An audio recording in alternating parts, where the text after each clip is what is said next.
Richlands, beautiful downtown Richlands. We're at the Richlands Railroad Foreman Section House. Now, according to Virginia Tourism, this house served as the residence of the railroad's section foreman, who was responsible for maintaining the railway network. The section house is listed on both the Virginia Landmarks Register and the National Register of Historic Places. One of two destinations in Richlands on the Virginia Coal Heritage Trail. The other is the official Virginia Coal Miners Memorial at Richlands Town Hall. The section house was restored to historical standards of the Virginia Department of Historical Resources in 2013, serves as a cultural heritage, an educational center, and a public venue. The historical site promotes future growth in Richlands while recognizing the significance of the area's railroad and coal heritage. Tours available by request. Drop by, please, come do a tour. It's beautiful. We wanted to highlight today the Great Southwest. And we're going to dive now into a conversation with one of our friends here. SiAndras, can you introduce yourself and tell us a little bit about yourself? Sure. My name is SiAndras Lewis. I'm the statewide peer recovery specialist coordinator with Virginia Department of Corrections. I am a native to Richlands, Virginia, born and raised here in Tazewell County, and I'm honored to be here with you today. Born and raised in Tazewell County. That's almost Wise County, where I'm from, but good to have another resident of the Great Southwest here. There's so many of us in the Virginia Department of Corrections. So tell us a little bit about your early life and growing up and your path to get here. My life up to this point has been a journey of recovery, a journey of restoration, a journey of redemption. I am a person in long-term recovery from a substance use disorder. I am a survivor of childhood trauma, and I am a person who has been through the justice system. I'm honored to be here today and to share a little bit about what that journey looked like. You know, growing up, I don't think anybody says, I want to be a felon when I grow up. You know, it's usually a doctor, a psychiatrist, a business owner, a politician, and, you know, all those things. At the age of 8, I began to experience childhood trauma, and, you know, my life kind of spiraled out of control after that. I started using substances about the age of 13, and by the time I was 17, I wanted to take my life and attempted to take my life many times. I'm thankful today that my God saw hope in my life and provided me with that hope, and it come through the justice system. 2008, I was arrested for the first time for substance use. Got a couple DUIs. A DUI at the probation office. Call me an overachiever if you want. And in 2009, I was offered a treatment program called Tazewell County Drug Court. It's now called Recovery Court, and that program changed my life. So, and I want to unpack that just a little bit. But first of all, you said one of the things that maybe most people want when they're growing up is to become a politician. That's not anyone should aspire to.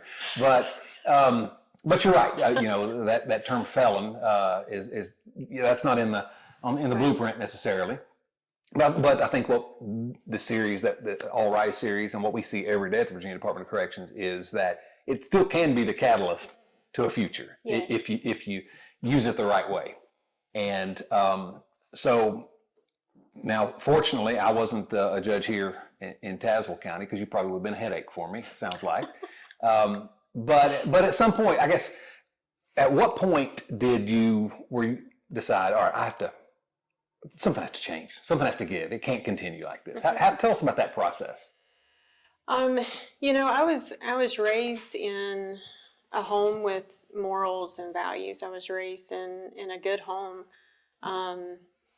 And I knew I had a vision for my life as a child. You know, at 8 years old, I was the person who wanted to be a doctor because I wanted to help people. And so when my life started just spiraling out of control and substance use, you know, was an active part of my life, I knew that the way that I was living wasn't the way I wanted to live, but I didn't know how to get out of it. And I reached a point where I was just sick and I was tired and I was ready to change, but I didn't know how. Right. And so that was where drug court played a huge role in my life, because it offered treatment, it offered resources, it offered connection. And although in the beginning of the program, I was not the perfect drug court participant. I was going to jail and I was sanctioned about every other week for the first 6 months. Was it Judge Hurley? It was Honorable Teresa Chafin. Judge Chafin. Oh, yeah. Yes. She's a great friend. And so you were giving her headaches instead of me. Okay. Yeah. All right. So let me just, before we get into because I do want to talk about the drug court, Sure. the experience and how it changed things, but or helped you change things. But I do want to just sort of talk about one thing that you mentioned a moment ago. I was raised in a good home, a loving home. And that's something that too many people don't really understand. That I didn't understand it when I was a hard-charging prosecutor, frankly. And that's what we say. The phrase is, addiction is no respecter of persons. It's in every community. It's not just certain communities. It's everywhere. And so when I tell people, don't judge that book by its particular cover, because you don't know. And I know it's ridiculous for me after judging people for 15 years almost to tell people not to judge, but that's what I do here. We can change. We can all change, right? So drug court, and as many people know in the department, I for the entire time I was a circuit court judge, I presided over drug court. We call them recovery courts now, but back then they were drug courts, and I still have trouble mixing those two up. But I always say that it was just about the one thing that I felt like I did on the circuit court bench that had really any kind of an impact at all. And because the people that drug court was right for, I mean, it was really right for. And you got to see the change in someone. I can't tell you how many people. Well, I talked to 3 of them a couple of weeks ago that were, like you just said, getting sanctioned early on. The light hadn't come on yet, but at some point, that's the way we put it. The light comes on, and you watch someone realize, wait a minute, I can do this, and then the sky's the limit from that point. Is that sort of what your experience was? Yes.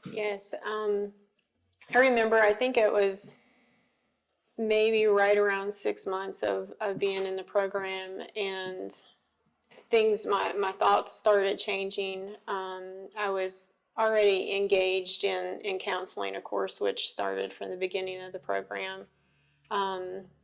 But during that, just my personal experience during that time, right around that 6-month mark, was also when I surrendered my life to the God of my understanding. And something changed in me when that happened.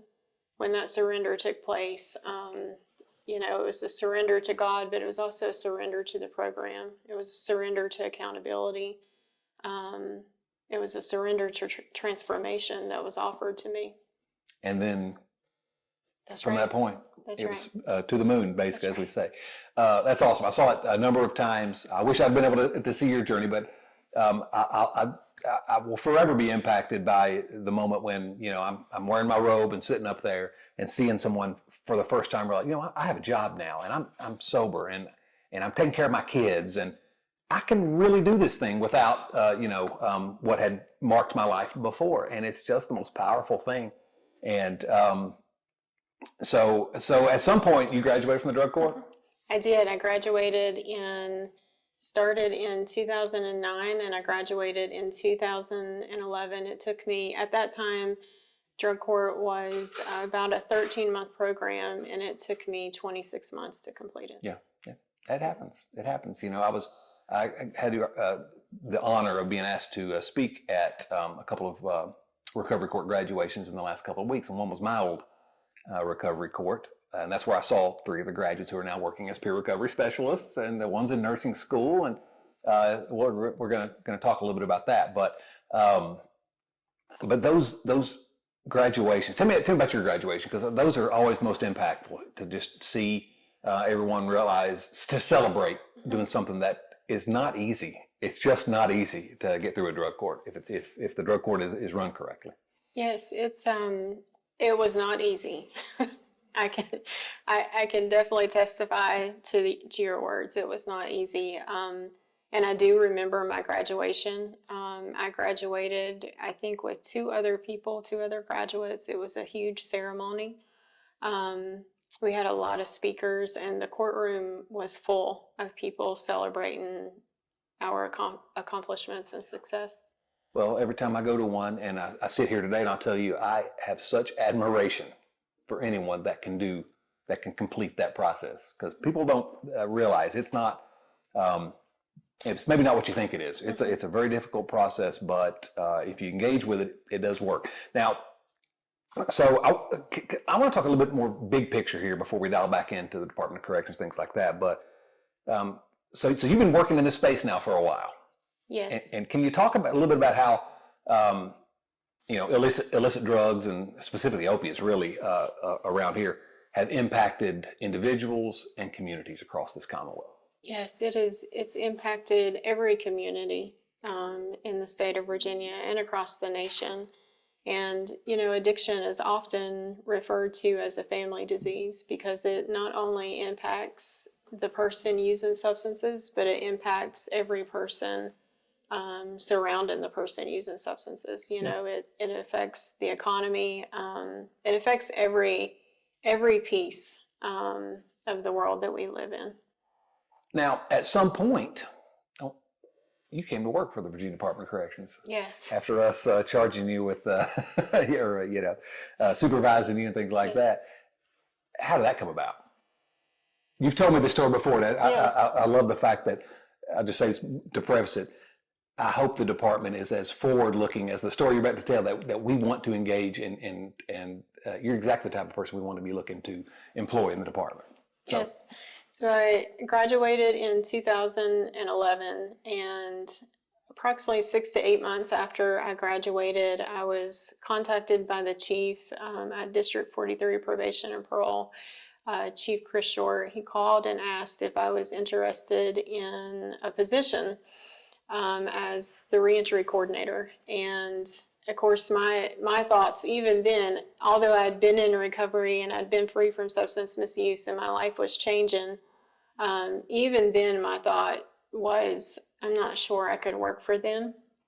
And I found a lot of healing in the probation office when I was under supervision in drug court. I did all my community service there. I didn't have transportation the entire time that I was in drug court. I still my license wasn't restored yet. So I spent a lot of time in the lobby, doing my coursework and stuff, waiting for transportation, waiting for groups and things like that. So I'd built a rapport at that time, but even a couple years after, starting treatment, my mind was still in that place of us against them and them against us. And so I consulted with a mentor of mine, and they were like, SiAndras, you would be crazy to not interview for that job. It's never happened before. You should do it. And so I took those words of direction and wisdom, and I interviewed. And I remember sitting in that interview and telling Chief Short and Deputy Chief Atkins that I wanted that job. And I was determined to do a good job had the job been offered to me. And I started working for Department of Corrections in 2012 as District 43's Office Service Assistant and Reentry Coordinator. So I'm going to take a moment to brag on Chief Short, and because what you just described is something we see across all of our 43 probation and parole districts. And people sort of misunderstand what our probation parole officers do as well. They're supervising. They're supervising the exact same people that had been inside our facilities not long before, where we had gates and locks and keys, and they're doing it with other means, and they're incredible professionals. And then their job really is success, to help people be successes, to help others be successes. I talk about the 5 pillars of the Virginia Department of Corrections: humility, passion, unity, servanthood, and thankfulness. And our probation and parole districts demonstrate that pillar of servanthood every single day. And the fact that a chief, and he's a great chief now, I hope he doesn't see this, but saw something in you, clearly means that you were showing something to those around you in terms of your transformation. So how were the early days in that position, and talk about the transition into actually being working with the Department of Corrections? Sure, it was different. You know, it was different. I was coming from my employment history prior to working with Department of Corrections, was restaurants, and I worked I think close to a decade in an accounting office. And so stepping into the Department of Corrections taught me professionalism on a level that I hadn't experienced before. It taught me a lot about ethics, and, you know, I had no idea how ethical I was because of, you know, I come from the street. I was on the street for 10 years, committing crimes because of substance use and things like that. But what I learned was that I was an ethical person, you know, and that I valued ethics. I valued principles. And so the mixture of my history with substance use and being in the justice system and walking through the justice system mixed with my passion to do the right thing, and integrity was just the perfect, the perfect place for me to grow professionally. I think it was not only challenging for my own mind and my own thinking, my own personal stigma, but I think it allowed staff in Department of Corrections. I think it also challenged them because I was the person and I am the person that they coach every day and that they oversee every day. And so walking through the office, they're able to see that the work that they do is fruitful and it can be fruitful. And what I like, we're constantly trying to get people to engage in second chance hiring, things like that. But your story is the perfect sort of avatar for the idea that you don't have to be defined about what happened back That's then. right. You know, you're forward looking. You have a lot more to offer. So talk about peer recovery specialists. Tell us about what is a PRS? So a PRS in Virginia, we're called peer recovery specialists. That name may be different in different states across the nation.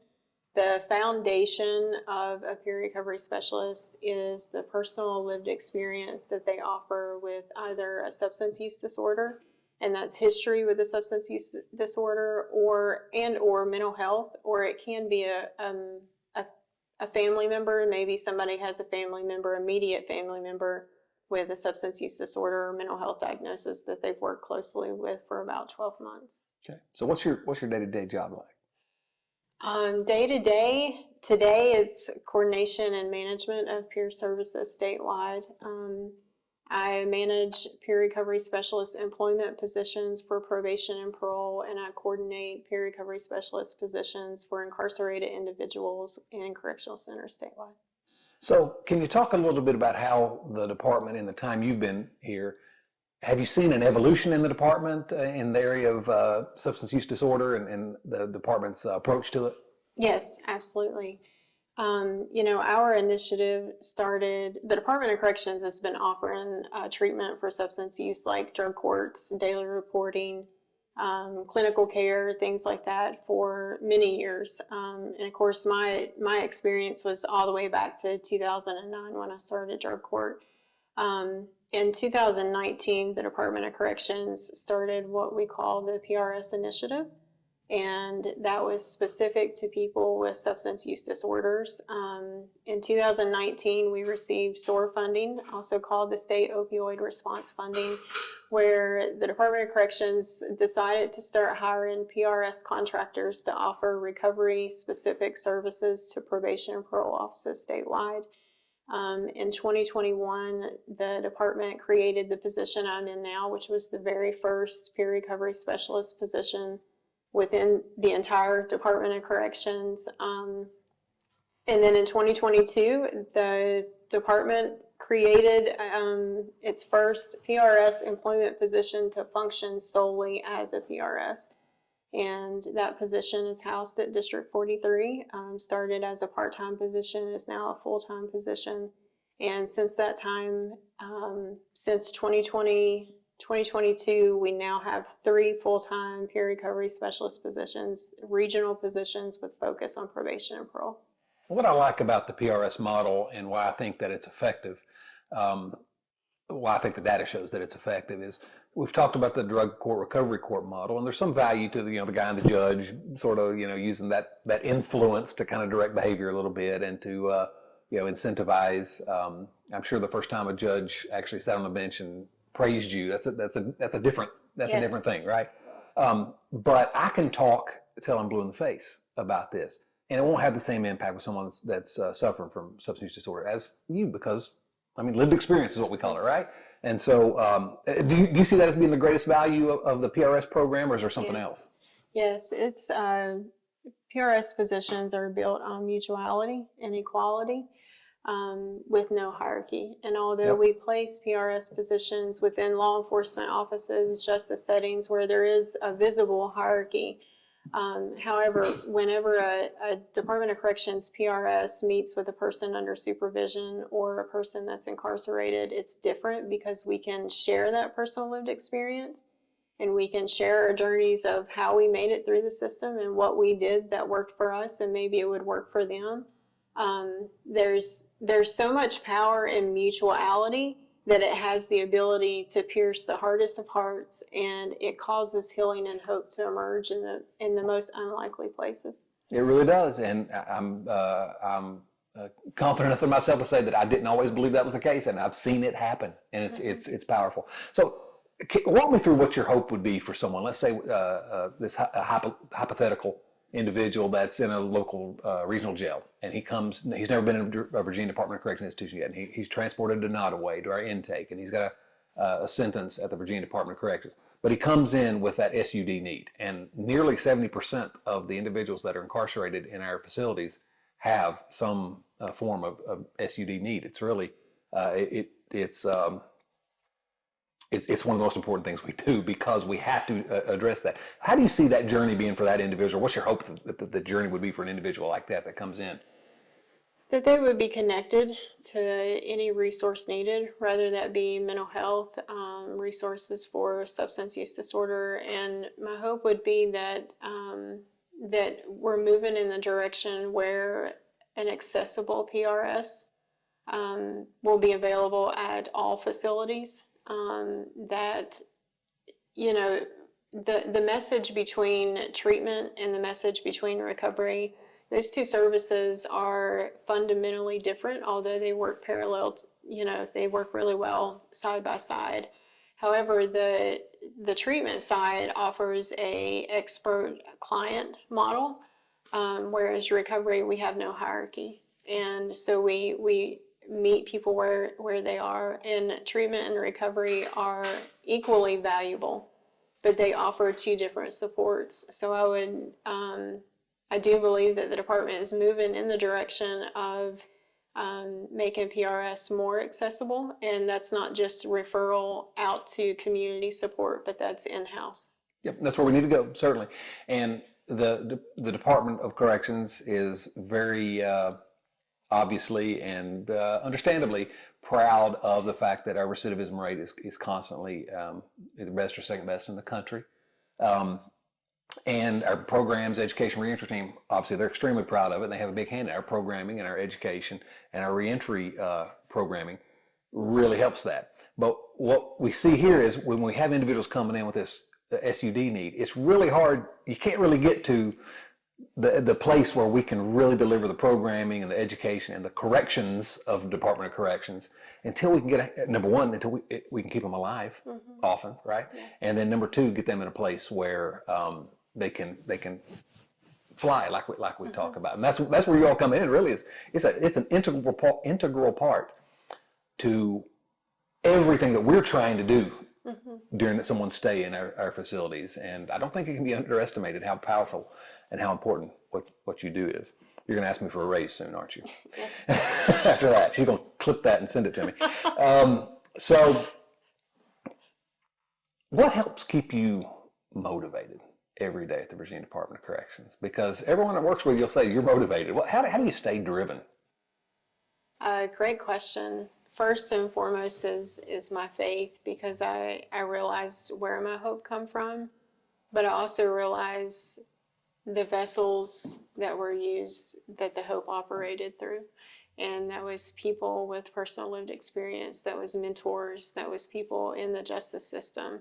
I'm thankful and I'm grateful for people, the employees of all justice systems, because it was those people who found me where I was at and they offered hope to me.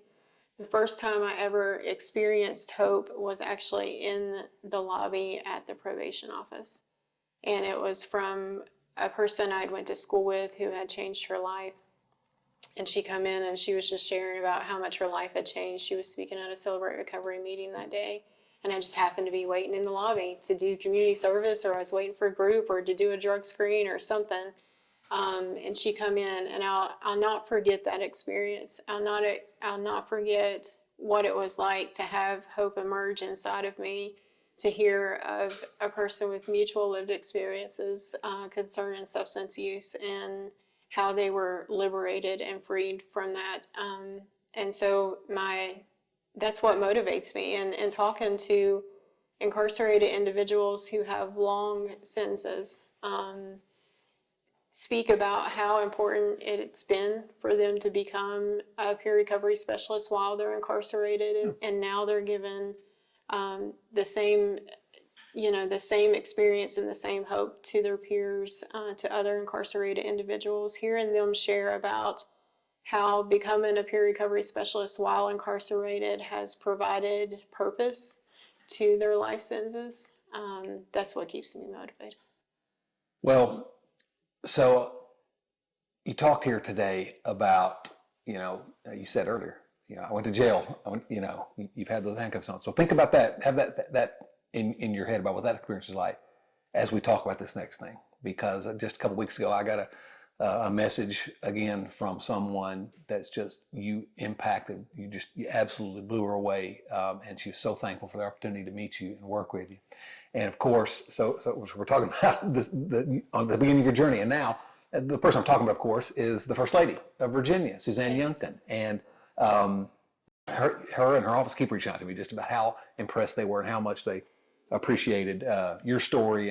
And so talk about, you led a roundtable recently. Yes. With the First Lady, and I was honored to be there, and a group of peer recovery specialists. Talk about how that came about and what that experience was like. Yes. So that meeting, I believe, was motivated through Executive Order 26, along with the campaigns, one pill can kill, and all it takes is one. Yep. Fentanyl awareness. And we had the Department of Corrections Western Region Peer Recovery Specialist Jared Smith spoke at the Reentry Governor's Office Reentry event last summer. And he did fantastic. He was amazing. Yes, he really did. great. Yes, yeah. he did. We're so proud of him. And then all of that combined with the peer recovery specialists at Greensville Correctional, writing the First Lady, I believe, last year, thanking her for her campaigns, which then, drew her attention to see what was going on at Greensville Correctional Center. Right now, there's 4 peer recovery specialists at Greensville Correctional Center practicing their PRS work while incarcerated themselves in the Write Up program. And the Write Up program is a treatment program. It's about 3 to 4 months long, and it specializes for those who have experienced a recent overdose while incarcerated. And I just want to add that 3 out of the 4 of those peer recovery specialists volunteered to be transferred to that facility to help with that program specifically. Isn't that amazing? Yes, it Servanthood, is. right? Yes. It's just amazing. Yes. And so the First Lady came, and we sat in a room with her, and we shared about the program, we shared about our stories, and we were all honored. Well, the First Lady certainly has, from day one, been laser focused on the fentanyl eradication, because it's impacting individuals in every community in Virginia. And so, she's sitting in the room here. You're leading this roundtable discussion. I mean, were you nervous there? I mean, that's a lot of politicians and people in the room as well watching, and it's a little bit different setting. Yes. Talk about how that experience. Yeah, it was surreal, and before, during, and after the thoughts of how did I get here? crossed my mind many times, Mm-hmm. along with the thoughts of, I was born for this. There you go. Exactly. I love it. And so it really was impactful. And, people have their own preconceived notions about what it's like inside of our facilities, but to go to Greensville and sit inside the prison and hear from these men with their Yes. powerful stories of recovery. And the one gentleman who literally had asked to move, he was in a facility close to his family and asked to move hundreds of miles away Yeah. so he could help other individuals. It's just, it's the most selfless thing you can think of. And so that's what you're doing every day. And Yes. I was exceptionally proud of you that day, Thank proud to be in the room, and humbled that I'm able to participate in this transformational change in people's lives. I'm proud to support it. So is there anything else you want to share before we finish up here? Nothing? You ready to turn the cameras off? Come on. Trauma is, sometimes people refer to trauma as it being an event. My personal experience with trauma is the substance use was a symptom of the trauma, and it masked the trauma. And so, when I started using, it wasn't like I was born for this and this is where I'm going to go the rest of my life. Right. It was a lot of condemnation and a lot of conviction because, again, I was raised with morals and values. I knew what healthy looked like to a certain degree. And so, but the substance use was just a symptom of the trauma. And it wasn't until I got in treatment when the first time a counselor mentioned to me the word trauma. My knowledge up to that point was trauma happens in emergency rooms because of car accidents. And that was my only experience of Right. what trauma was. And she started to break it down to me a little bit about childhood experiences, the ACE scorecard, which stands for Adverse Childhood Experiences. And the more I do this work in corrections, the more my eyes are opened and my ears are open to there's a real connection, association between substance use disorders and childhood experiences.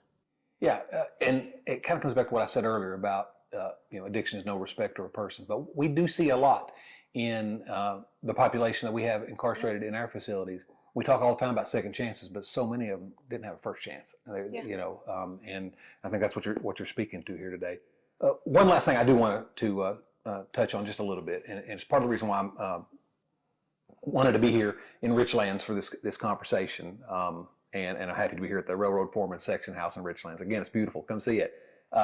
But it's not just because it was an excuse for me to get away from Richmond and get back to the Great Southwest, which I'm always looking for those opportunities. But it's also because what I've discovered, the department already knew this before I got here, but I didn't really realize the extent to which we've talked about the men in our population, and at Greensville, these were men, but our female population is, a lot of that population comes from Southwest Virginia, and it's related to substance use problems. And it's overwhelming to me. I was seeing it day to day, I guess, but didn't realize the scope of it across the state. So many of our female incarcerated, our inmates, are from Southwest and suffer from substance use disorder. So have you had the opportunity to work much with that population? What's that look like? With the female population or the population specific The female population, yes. I've worked a little bit. The first peer recovery specialist training I facilitated in this position was actually at Fluvanna Correctional Center. The training started out with 6 people, and then I think there were 3 that graduated the training. Working with female populations and male populations can be completely different. It's completely different. Absolutely. That's what everyone tells me.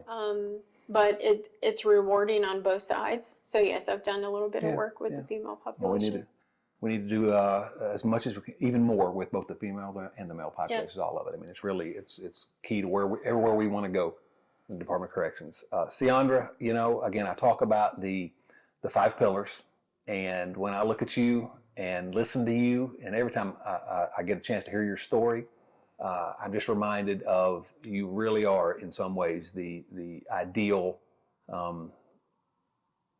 model of those 5 pillars. Humility. You talk about you know who you are. You talk about where you came from. Passion. I mean, what you do every day demonstrates passion for the population that we're serving. Unity. We're all in this together. Servanthood. I mean, think about the lives you're able to impact. It's powerful. And then 5 is thankfulness. I've heard you say the word gratitude a couple times today, that you're grateful to have this opportunity. And so grateful. thank you for showing us sort of what the Virginia Department of Corrections can be. And keep up the great work. Very proud of you. Thank you. Thank you. All right. That's all for this edition of All Rise here in Richlands, Virginia. I expect to see everyone down here very soon, visiting all over the place in the most beautiful part of Virginia. Have a good day.